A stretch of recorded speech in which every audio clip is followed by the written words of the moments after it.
जय हिंद बच्चों, विराट ज्ञान में आपका पुनः स्वागत है। बच्चों आज का टॉपिक 9.1 एक्सरसाइज त्रिकोणमिति का प्रयोग। त्रिकोणमिति आखिर क्या है? आखिर त्रिकोणमिति जो हम लोग पढ़ते हैं क्या जरूरी है इसका, तो जान लीजिए बहुत ही जरूरी है। इसका बड़े बड़े ओवरब्रिज में या और हमें कहीं डिस्टेंस की जानकारी लेनी हो, कुतुब मीनार की जानकारी लेनी हो कितनी ऊंचाई पर है, हम उसका एंगल अगर यदि प्राप्त कर लेते हैं तो हम निश्चित रूप से किसी भी वस्तु की जानकारी ले सकते हैं जो हमसे ऊंची है। ब्रिज की ऊंचाई, जो ब्रिज टूटा हुआ है, या कोई बिल्डिंग की ऊंचाई।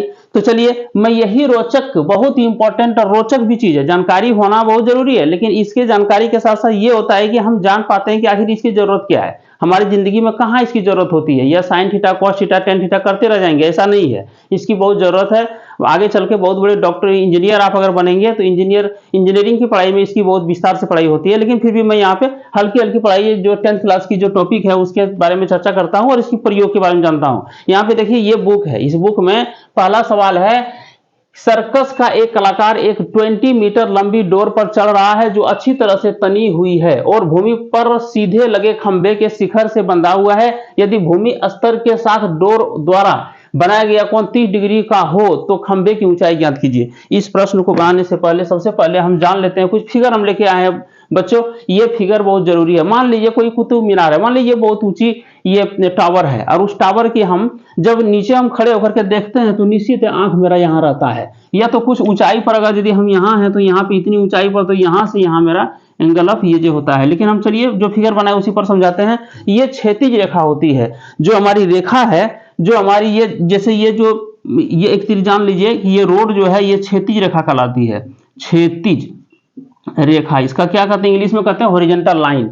ठीक है, तो यही रेखा अगर हम किसी वस्तु को, स्केल था ना, अगर हम किसी वस्तु को, जी देखिए स्केल है ये, अगर हम किसी वस्तु को, जैसे मान लीजिए हम अगर ऊपर हवाई जहाज चल रहा है या तो हेलीकॉप्टर है, तो हम उसे देखते हैं तो ये लाइन मेरा क्षैतिज रेखा कहलाई। और ये जो एंगल हम एक बना रहे हैं, जो शुरू में ट्रिग्नोमेट्री शुरू करते समय भी हम चर्चा किए थे, ये जो एंगल हम बना रहे हैं ये दृष्टि रेखा कहलाती है। किताब को रखा और किताब को मैं देख रहा हूं तो एक एंगल मेरा बन रहा है, देखिए एक एंगल बन रहा है, ये एंगल, ये हो गया क्षैतिज रेखा और ये हो गया दृष्टि रेखा। तो अर्थात जब हम किसी वस्तु को देख रहे हैं, देखिए बच्चा जो है सो छत पर चढ़ के अपनी गाड़ी को देख रहा है, तो निश्चित रूप से यहाँ पे एंगल ऑफ ये हॉरिजॉन्टल लाइन ये हुआ, और यहाँ से एक दृष्टि रेखा यहाँ पे खींची गई है। जो दृष्टि रेखा काल्पनिक होती है, हमको कोई जरूरत नहीं है कि ये रेखा हम खींच देंगे तभी होगा। ये तो यहाँ पे आप जब खींच रहे हो तब क्षैतिज रेखा नहीं, ये दृष्टि रेखा ये है, ये दृष्टि रेखा है, चूंकि दृष्टि रेखा ये हो गया क्षैतिज रेखा। ठीक है, तो यहाँ पे एक एंगल बनता है, ये दृष्टि रेखा और दृष्टि रेखा ये हो गया और क्षैतिज रेखा ये हो गया, ये दोनों के बीच में एंगल बन रहा है। यहाँ पे एक एंगल के साथ हम इस बुक को देख रहे हैं। अर्थात वैसे लाइन, जो लाइन हमारी आंख से चलकर हमारे आंख से मिलाने वाली वस्तु और आंख के साथ मिलाने वाली रेखा को ही दृष्टि रेखा कहते हैं। और ये जिस लाइन पे, मान लीजिए ये मारुति रोड पर चल रही है तो रोड को क्षैतिज रेखा कहते हैं। इसी के समांतर अगर ये रेखा खींची जाती है तो यहाँ भी हमारी क्षैतिज रेखा जो बनती है, ये कोई जरूरत नहीं कि रोड ही क्षैतिज रेखा होगी, ऊपर में भी क्षैतिज रेखा होगी। अर्थात पैरेलल लाइन, जो धरातल से पैरेलल लाइन खींची गई हो, धरती से जो पैरेलल लाइन खींची गई हो उसे कहते हैं क्षैतिज रेखा। तो ये, और उसके बाद क्या है, अवनमन कोण उन्नयन कोण क्या हुआ, अगर यदि किसी वस्तु को हम धरती पर देखते हैं, ऊंचाई से धरती पर देखते हैं, तो यहाँ जो एंगल बनता है इसे अवनमन कोण कहते हैं। देखिए एंगल ऑफ डिप्रेशन, क्योंकि ये बच्चा क्या कर रहा है, मारुति कार को नीचे देख रहा है, तो नीचे देखने पर ये दृष्टि रेखा, क्योंकि मारुति कार और आंख से मिलाने वाली रेखा दृष्टि रेखा कहलाई, और उसके बाद ये क्षैतिज रेखा धरातल से खींची गई समांतर जो लाइन होती है वो क्या कहलाती है, ये हॉरिजॉन्टल लाइन कहलाती है। और यहाँ जो एंगल बन रहा है इसे ही कहते हैं एंगल ऑफ डिप्रेशन, अर्थात अवनमन कोण। डिप्रेस मतलब नीचे, और ये देखिए इलिवेट मतलब होता है ऊपर। तो यहाँ से जो बच्चा, अगर दीदी यहाँ कोई बच्चा अगर देखता होगा, ठीक है, यहां से कोई आंख अगर देख रहा है तो निश्चित ऊपर की ओर देख रहा है, तो आंख से वस्तु के शिखर तक मिलाने वाली रेखा को दृष्टि रेखा कहते हैं, लाइन ऑफ साइट कहते हैं। और ये हॉरिजॉन्टल लाइन कौन सी हो गया, ये हॉरिजॉन्टल लाइन है, अर्थात जो धरती पर खींच गई, धरती के समांतर कोई लाइन है तो ये धरती पर ही खींची गई लाइन है, तो ये हो गई, ये हॉरिजॉन्टल लाइन हो गई। और यहां से जो हॉरिजॉन्टल लाइन और दृष्टि रेखा के बीच में जो एंगल बन रहा है इसे ही कहते हैं उन्नयन कोण, अर्थात एंगल ऑफ एलिवेशन, क्योंकि ऊपर की ओर ये देख रहा है। तो इन सब टॉपिक को जानने के बाद ये सवाल को बहुत ही आसान से आप बना सकते हो। तो चलिए मैं सवाल को ही शुरू करता हूं। बच्चों अब इस वन नंबर सवाल पे चलते हैं। सर्कस का एक कलाकार एक 20 मीटर लंबी डोर पर चल रहा है। निश्चित है कि यह कहा जा रहा है कि अच्छी तरह से तनी हुई है और वो भूमि पर सीधे लगे खंभे के शिखर से बंधा हुआ है। निश्चित है कि ये जो कह रहा है, ये सर्कस का जो डोर है ये इस प्रकार से निश्चित से होगा। तो ये भूमि पर ये तनी हुई है और निश्चित है यहां एक खंभा लगा हुआ है, खंभा के शिखर से जो है ये तना हुआ है, ये खंभा है मान लीजिए। तो यहां पे लिखना होगा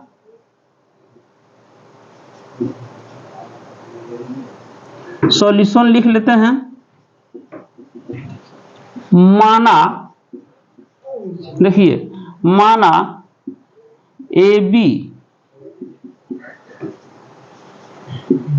एक खंभा है जिसके शिखर से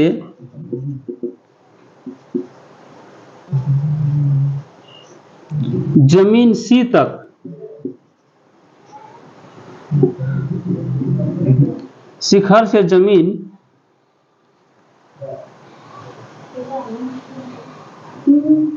देखिए ये जो है, और यहां पे क्या बन रहा है 90 डिग्री, जिसके शिखर से तथा भी लिख दीजिए, जमीन सी से एक कितना लंबाई है रस्सी का, रस्सी की लंबाई 20 मीटर है। एक 20 मीटर लंबी रस्सी बंधी हुई है। बस बहुत बड़ी चीज है, 20 मीटर लंबी यहां पे रस्सी है जिसको तान करके रखा गया है। और इस पर क्या कर रहा है, एक सर्कस हम काल्पनिक रूप से बनाते हैं, है ना। ये जो है सो एक कलाकार इस पर चल रहा है, रस्सी पर, ये रस्सी पर चल रहा है, नीचे से चलना शुरू किया और धीरे धीरे धीरे धीरे करके ऊपर की ओर जा रहा है ना। डोर पर चल रहा है जो अच्छी तरह से तनी हुई है और भूमि पर सीधे लगे खंभे के शिखर से बंधा हुआ है। तनी हुई कहने का क्या मतलब हुआ, ये हो गया अर्थात ये 90 डिग्री, तो ये क्या हो गया हाइपोटेनस, अर्थात हाइपोटेनस ढीली नहीं है, तनी हुई है। मतलब ढीला अगर रहेगा तो 20 मीटर से बढ़ भी सकता है, इसीलिए थोड़ा सा हम अगर थोड़ा सा झुकाव हो गया, लेकिन ये तना हुआ है, इसका मतलब 20 मीटर में 1 इंच भी कम नहीं है, अर्थात 20 मीटर पक्का है ये। तो अब आगे इसीलिए यहाँ पे लिख दिया है तनी हुई है और शिखर से बंधा हुआ है, खंबे के शिखर से, और यहां से दोनों से टाइट कर दिया गया है। यदि भूमि स्तर के साथ डोर द्वारा बनाया गया कोण 30 का हो, भूमि स्तर मतलब क्षैतिज लाइन है, यहाँ पे 30 डिग्री का कोण बना रहा है, तो खंबे की ऊंचाई निकालिए। बच्चों हमें निकालना है ये ऊंचाई, ये एंगल ऑफ इलिवेशन उन्नयन कोण दिया हुआ है, उन्नयन कोण दिया हुआ है, 30 डिग्री का कोण बनाया ये, ठीक है। तो निश्चित है कि ये उन्नयन कोण दिया हुआ, ये क्षैतिज रेखा हॉरिजॉन्टल लाइन है, हॉरिजॉन्टल लाइन है, और ये एंगल ये है दृष्टि रेखा है, ये जो है सो लाइन ऑफ साइट है, दृष्टि रेखा है, मतलब आंख यहां है, मान के कल्पना करो कि आंख यहां है। तो फिर चलो अब कुछ नहीं करना है, माना ए बी की ऊंचाई, खंभे की ऊंचाई निकालना है, ए बी बराबर खंभे की ऊंचाई बराबर h मीटर है, ठीक है। बस अब कुछ नहीं करना है। अब तुम ऐसा सोचो ताकि ये और इसमें हाइपोटेनस, और चूंकि ये जब 30 डिग्री ये है तो ये क्या हो गया P और H में रिलेशन हो जाए, यही सोचना है। तो P और H में रिलेशन कौन दे सकता है, याद करो sine theta, sine theta P और H में देगा रिलेशन। अब त्रिभुज, समकोण त्रिभुज, अब समकोण त्रिभुज ए बी सी में है ना, साइन 30 डिग्री बराबर P अपॉन H। तो P कितना है बेटा, P तो हमको पता ही नहीं, H मीटर है क्योंकि मान लिए हैं, और H कितना है 20 मीटर, मीटर यहां पे मान लीजिए कट गया, इसीलिए कितना हो गया ये साइन 30 डिग्री, अर्थात साइन 30 का मान कितना होता है 1/2 is equal to H upon 20 degree, है ना। ये 2 से कट जाएगा, 10, इसीलिए कितना हो गया 1/1 इज इक्वल टू h/10, इसीलिए h इक्वल टू 10, और h किस में है, मीटर में है, h है हमारा मीटर में। अतः खंभे की ऊंचाई बराबर 10 मीटर। बस बहुत आसान है। बढ़ते हैं अगले सवाल की ओर। बच्चों अगला सवाल है 2, आंधी आने से एक पेड़ टूट जाता है और टूटा हुआ भाग इस तरह मुड़ जाता है कि पेड़ का शिखर जमीन को छूने लगता है और इसके साथ 30 डिग्री का कोण बनाता है। पेड़ के पाद बिंदु की दूरी जहां पेड़ का शिखर जमीन को छूता है 8 मीटर है। पेड़ की ऊंचाई ज्ञात कीजिए। बहुत ही रोचक सवाल है। आंधी आते ही रहती है, कभी कभी आंधी आती है तो सचमुच में इस तरह का हाल होता भी है। पेड़ अगर पूरी तरह लंबी पेड़ है, देखिए पेड़ ये जो है सो पूरी तरह लंबी है, मान लिया अशोकारिष्ट का ये पेड़ है, अशोकारिष्ट का, और ये कभी कभी होता है कि आंधी आई तो बीच में ही टूट गई, और बीच में टूट करके क्या हो जाएगी, ये जो पूरा पोर्शन है ऐसा हो जाता है। देखिए बहुत ही जरूरी चीज है, ये अच्छा सवाल है। ये पूरा पोर्शन है ऐसे गिर जाता है ना, ऐसे गिर जाता है। अशोकारिष्ट का पेड़ को हम गिरा दिए, और तब यहाँ कहा जा रहा है कि ये ऐसा टूटता है कि वो जमीन को छूने लगता है, जमीन को छू रहा है। ये पेड़ पूरा टूट करके नीचे आ गया और जमीन को जहां छू रहा है वो पाद बिंदु से इसकी दूरी कितनी है, 8 मीटर दी गई है बच्चों, 8 मीटर। और ये कितना का एंगल बनाने लगता है, 30 डिग्री का। तो चलिए इस पेड़ को नहीं, लेकिन हम फ्रेश चित्र, फ्रेश फिगर बना करके इसको हल करते हैं। बहुत ही आसान है, कहीं कोई दिक्कत नहीं है। मान लीजिए ये वृक्ष मेरा यहां से टूटा हुआ भाग ये स्थिति में चला आया, और तब हम यहाँ पे देखिए निश्चित है कि यहाँ टूटा तो 90 का कोण यहाँ भी बनाया था, यहाँ भी 90 का ही कोण बनाएगा, 90 है। अर्थात ये पोर्शन और ये पोर्शन दोनों मिला के वृक्ष की लंबाई हो रही है। ये पूरा ऊंचाई हमारी वृक्ष की थी, पेड़ की थी, और वो पेड़ आधा टूट करके नीचे चला आया। तो ये और ये दोनों निकालने के बाद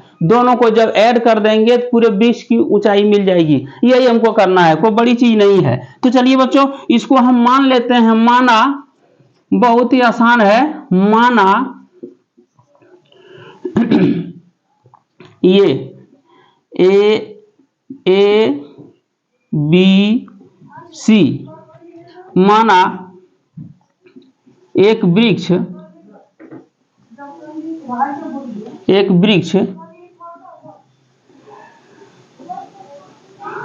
टूटकर जमीन को सी बिंदु पर छूती है। तो यहां कितना कोण बनाया, 30 डिग्री, और ये डिस्टेंस कितना था, 8 मीटर। ये क्षैतिज रेखा हो गई, ये डिस्टेंस पाद बिंदु कहते हैं, माने जड़ से यहां तक की दूरी 8 मीटर दी गई है, छूती है। हमें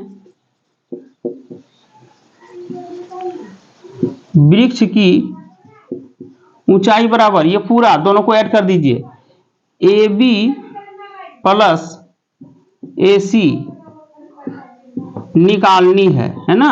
ये हमको ऊंचाई निकालनी, यही डिस्टेंस निकालनी है। तो मान लीजिए ये h है और ये x है, मान लेते हैं। माना AB is equal to h एवं AC is equal to x। Metre में ही मानिए, अगर उस तरह लगता है तो मीटर में भी मान सकते हैं, मीटर में तो होता ही है क्योंकि यहाँ 8 मीटर में दिया हुआ है। ठीक है, अब त्रिभुज में हम चलेंगे। हमको ये दोनों त्रिभुज का ही, चूंकि ये कौन सा त्रिभुज बन गया, समकोण त्रिभुज। कौन सा त्रिभुज है, समकोण त्रिभुज। तो समकोण त्रिभुज में ये 90 के सामने वाले को H कहते हैं और ये 30 बनाने वाले सामने को P कहते हैं। तो अब चलेंगे बेटा, अब समकोण त्रिभुज CBA में, क्योंकि जो समकोण होता है उस एंगल को बीच में रखना चाहिए, CBA में, है ना। CBA में क्या होगा, हम ले लेते हैं 10 का मान, 10 30 डिग्री। क्यों लिए, क्योंकि 10 में क्या होता है, P बाय B होता है। तो ये तो B हो गया, क्योंकि ये P है, ये H है, ये B है। तो B जब हो गया तो निश्चित रूप से हम जो है सो इस B को लेके चलेंगे, और तब क्या होगा, हमारा H निकल जाएगा, अर्थात P अपॉन बी, तो पी कितना है एच, इसी को तो एच ही माने हैं, एच मीटर अपॉन बी कितना है 8 मीटर। मान लीजिए ये कट गया तो क्या हो गया एच अपॉन 8 है ना, लेकिन 10 का होता क्या है 1/√3 is equal to H upon 8, इतना हो जाता बेटा। इसीलिए क्या होगा मल्टीप्लाई करेंगे इसे तो क्या होगा h√3 इज इक्वल टू 8, इसीलिए h इक्वल टू 8/√3। बेटा यहाँ पे h का वैल्यू निकल गया, कितना निकला 8/√3। अब 8/√3 जहां पे x में जरूरी पड़ेगा, जहां पे h की जरूरत पड़ेगी वहां पे इसको पुट करेंगे। अब पुनः समकोण त्रिभुज किस में, इसी में चलेंगे, समकोण त्रिभुज CBA में।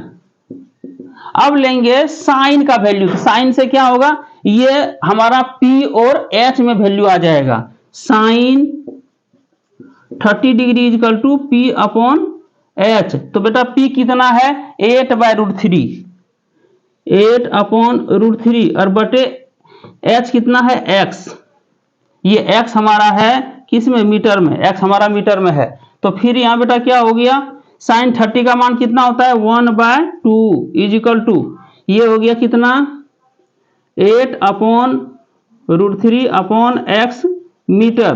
देखो बेटा ये x मीटर इधर चला आएगा है ना, ये नियम है कंजुगेट से, इसे कीजिए क्रॉस मल्टीप्लिकेशन करेंगे तो x मीटर यहाँ चला आएगा, इसीलिए x metre is equal to कितना निकल गया 8√3 इंटू 2 अर्थात कितना निकला 16/√3, 16/√3 ये टोटल आ गया। अब बेटा हमको क्या करना है, इसीलिए x इज इक्वल टू 16/√3 ये मीटर में ही चला आएगा, चूंकि मीटर में तो मीटर में आएगा ही। अब हमको क्या निकालना है वृत्त की ऊंचाई, चूंकि x भी निकल गया h भी निकल गया, अब वृत्त की ऊंचाई निकालना है ना, तो ये दोनों को ऐड करेंगे वृत्त का ऊंचाई निकल जाएगा। इसीलिए पेड़ की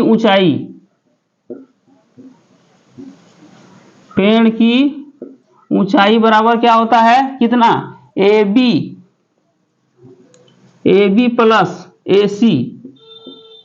देखो बेटा AB कितना निकला था 8/√3, चूंकि हम मीटर में ही माने हैं 8/√3 मीटर, और प्लस ये कितना निकला 16/√3 मीटर। एलसीएम ले लेंगे तो 8 और 16, 8 प्लस 16 इज इक्वल टू हो गया 24√3 मीटर, और √3 से मल्टीप्लाई कर दीजिए तो हो गया 24√3 मीटर अपॉन √3 इंटू √3 3 8 हो जाएगा, अर्थात 8√3 मीटर, यही आंसर हो गया। इसीलिए पेड़ की ऊंचाई बराबर हो गया कितना 8√3 मीटर। नोट कीजिए, अगले सवाल की ओर बढ़ते हैं बच्चों।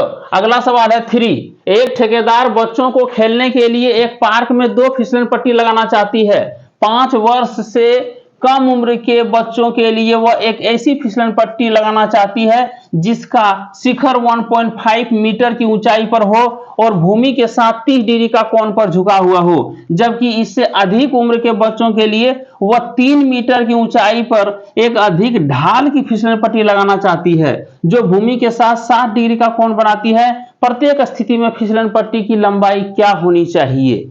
बच्चों क्या ये मजेदार चीज है, फिसलन पट्टी पे फिसले हो कभी? जब तुम छोटे थे 5 वर्ष 7 वर्ष का थे, मेले में जब जाते थे उस समय तुम्हें तुम्हारी मम्मी या तुम्हारे पापा ये टिकट कटा करके वो फिसलन पट्टी पर फिसलाते थे। बहुत ही मजेदार चीज था वो। एक तरफ सीढ़ी लगी रहती थी, सीढ़ी से हम लोग चढ़ते थे और दूसरी तरफ फिसलते थे। यही फिसलन पट्टी एक पार्क में लगाना चाहती है जो कि हमेशा वो रहेगा और बच्चे आराम से वहां पे हमेशा जा करके बच्चे खेलेंगे फिसलेंगे, बहुत मजेदार चीज होता है।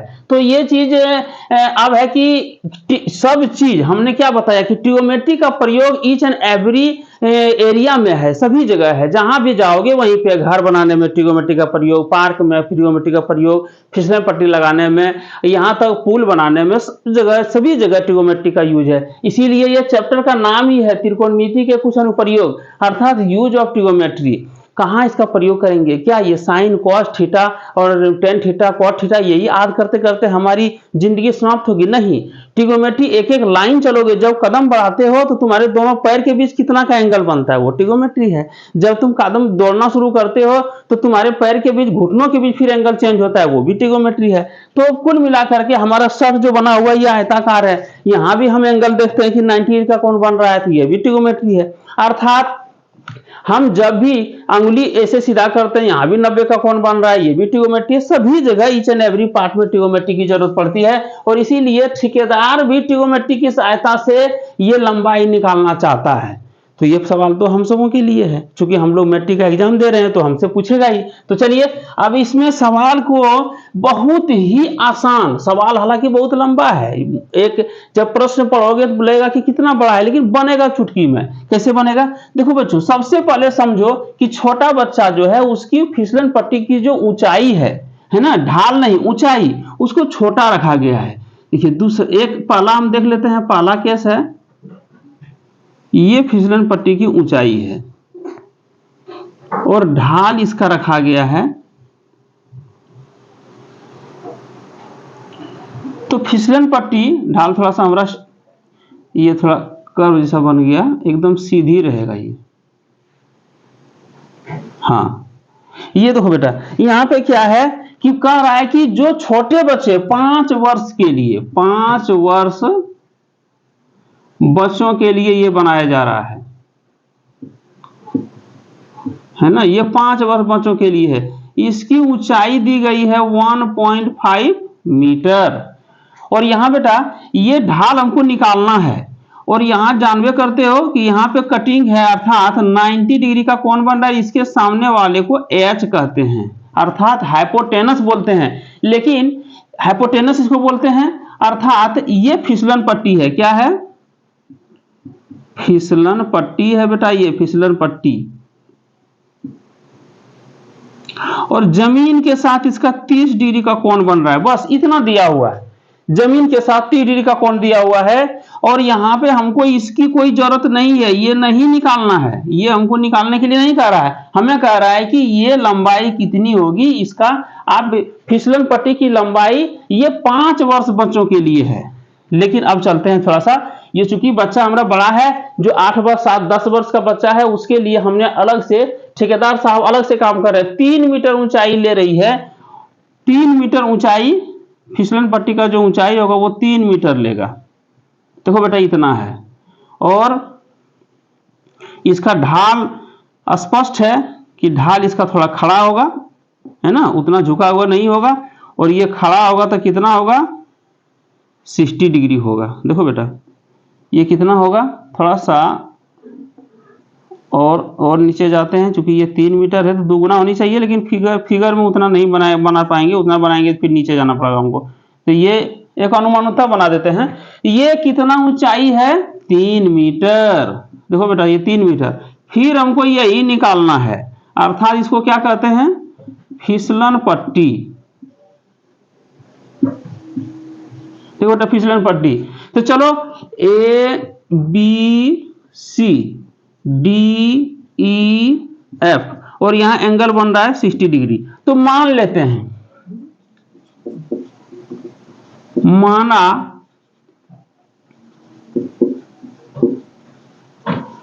छोटे बच्चों की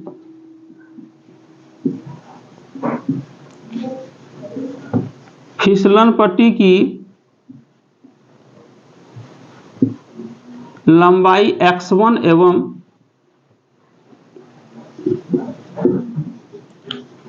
बड़े बच्चों की फिसलन पट्टी की लंबाई x2 है।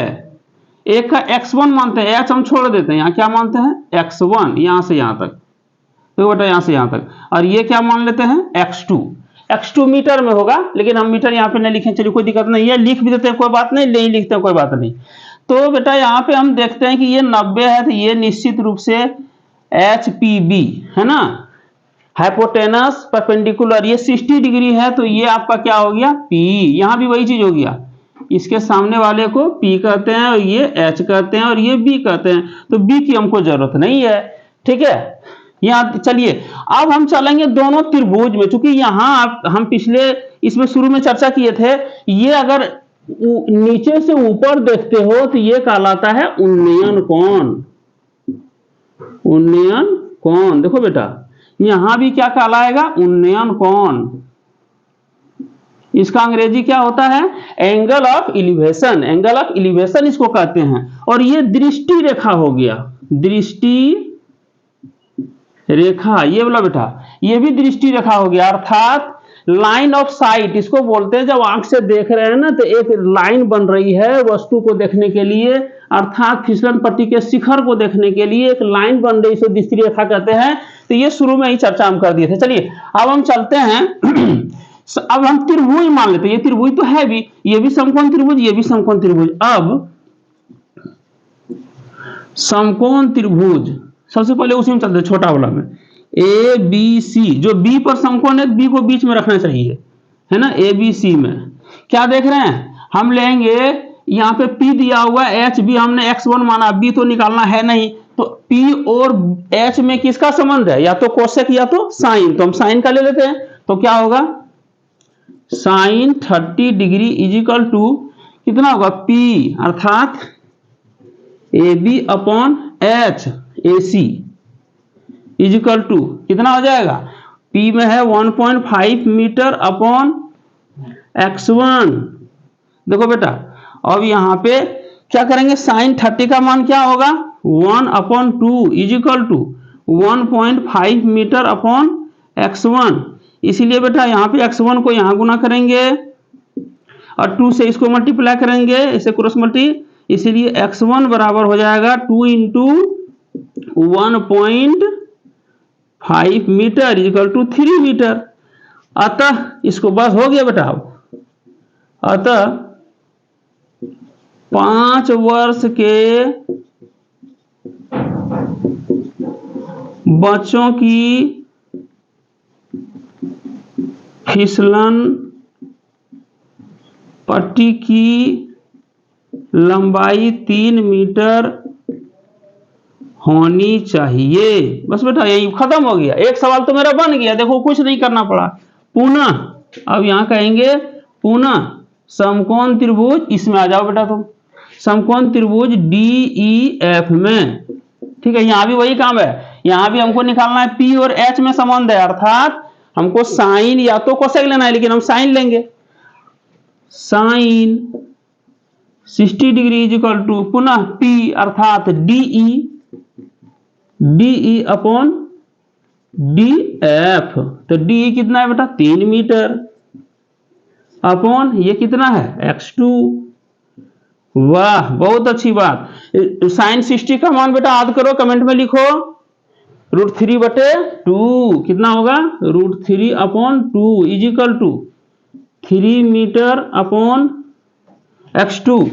देखो बेटा क्या करोगे, मल्टीप्लाई करोगे, यहां भी वही चीज, अर्थात √3x2 इज इक्वल टू कितना हो जाएगा, 2 इंटू 3 मीटर।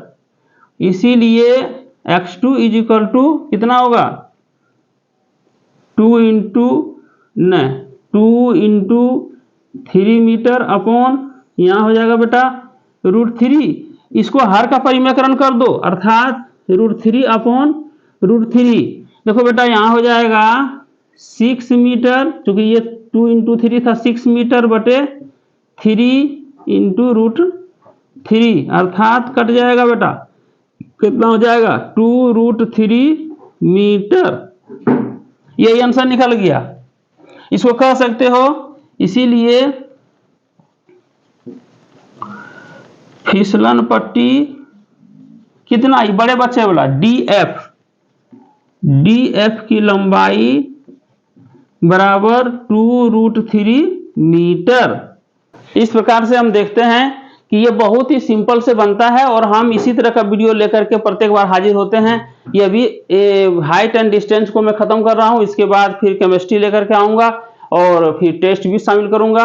तो चलिए नए वीडियो के साथ पुनः मैं हाजिर हो रहा हूं। अगर मेरे चैनल पर पहली बार हैं तो चैनल को लाइक, सब्सक्राइब और शेयर करना मत भूलना। तो चलो, जय हिंद बच्चों, जय भारत।